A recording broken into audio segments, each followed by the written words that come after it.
नमस्कार दोस्तों, स्वागत है आप सभी का सनातन ज्ञान लोक में। आज हम जानेंगे भाग्य का लेखा कभी नहीं मिटता, एक पंडित और यमदूत की सच्ची कहानी। इससे पहले अगर आप कुछ नया सीखना और जानना चाहते हैं तो चैनल को सब्सक्राइब जरूर करें। एक समय की बात है, गुंटूर नाम के एक गांव में एक पंडित जी रहते थे।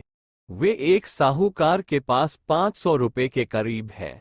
ये सीमांकन जमा करा दिया गया है कि जब उनकी बेटी की शादी होगी तो ये पैसे उनके काम आएंगे। देखते ही देखते समय तय हो गया और बेटी की शादी हो गई। पंडित जी ने अपनी बेटी के लिए उपयुक्त वर देखना शुरू कर दिया।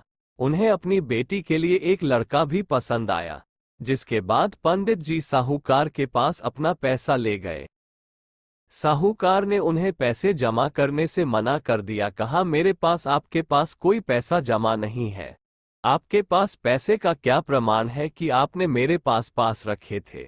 आपके पास उसका कोई लिखित प्रमाण क्या है? साहूकार की ये बातें सुनकर पंडित जी परेशान हो गए हैं और वे समझ गए हैं कि साहूकार ने अपना पैसा खर्च कर दिया है। एक दिन पंडित जी मंदिर से घर लौटे तो उनके मन में विचार आया कि उन्हें साहूकार की याचिका राजा से करानी चाहिए। हो सकता है राजा इस संकट का कोई भी समाधान दूर हो जाए। पंडित जी बिना देर किए राजा से मिलने के लिए पहुंच गए और वहां जाकर उन्होंने राजा के सामने अपनी परेशानी रखी। पंडित जी की बात सुनकर राजा ने कहा कि कल नगर के लिए मेरी सवारी निकलेगी, तुम उस समय साहूकार की दुकान के सामने सामान रख देना। राजा की बात सुनकर पंडित जी अपना झोला गोदाम घर से निकल गए। अगले दिन राजा की ग्राफिक्स नगरवासियों ने उन्हें फूलों की माला पहनाई और आरती उतारी। पंडित जी राजा के कहे अनुसार उस दुकान के सामने हो गए।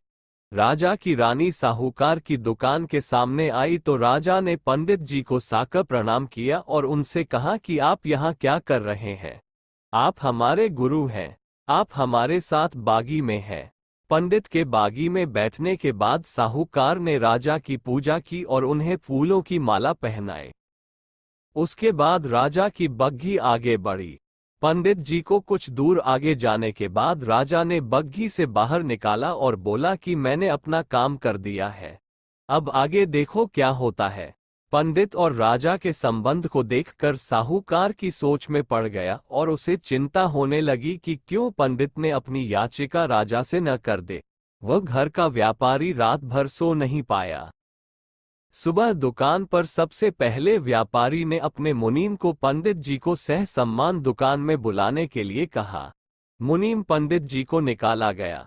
कुछ देर की बात पंडित जी उन्हें नगर में एक पेड़ की छाव में आराम से देखते हुए आए। मुनीम ने पंडित जी से कहा कि साहूकार ने दुकान में लेकर आने के लिए भेजा है। मुनीम पंडित जी को सम्मान के साथ दुकान लेकर जाता है। साहूकार पंडित जी को आदर सम्मान के साथ सलाह देते हुए कहा गया है, मैंने पुरानी किताबों की अच्छी तरह से जांच की और इसमें मुझे 500 रुपये दिए गए थे, इसकी जानकारी मिली है। ये पैसा पीछे 10 साल पहले से मेरे पास जमा है, जिसके कारण इसकी कीमत लगभग 12,500 हो गई है। फिर साहूकार आपकी तरफ से 1,500 रुपये देता है, जिसमें कहा गया है कि मेरी भी बेटी एक जैसी है, तो ये 1,000 रुपये मेरी तरफ से उसकी शादी के लिए है। साहूकार ने पंडित जी को हजारों 500 रुपये देकर बड़े ही प्रेम के साथ विदा किया। इस तरह पंडित जी ने अपने डॉक्टरों के साथ ही अपनी रुचि और शादी के लिए साहूकार की तरफ से 1,000 रुपये अतिरिक्त दिए। अगर कोई किसी को नापसंद कर रहा है तो उसके सामने गिड़गिड़ाने की कहानी के बजाय ऐसे व्यक्ति से मदद लें जो उसकी इस समस्या को दूर कर सकता है।